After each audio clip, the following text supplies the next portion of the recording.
नाजरीन, आपको ताज़ा तरीन अपडेट से आगाह करते चलें। व्याड़ी के इलाका डेंगी में 11 साल कबल बनाई गई सीवरेज सिस्टम ना चलाई जा सकी। मजीद तफसीलात से आगाह कर रहे हैं हमारे नुमाइंदे ज़ीशान भट्टी। जी ज़ीशान भट्टी, तफसीलात से आगाह कीजिएगा।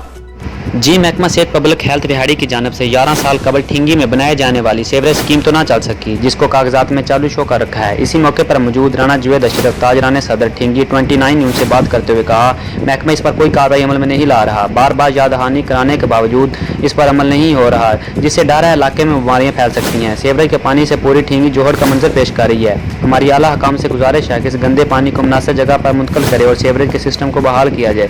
ज़ीशान भट्टी, 29 न्यूज़, विहाड़ी। ज़ीशान भट्टी, आपका बहुत शुक्रिया।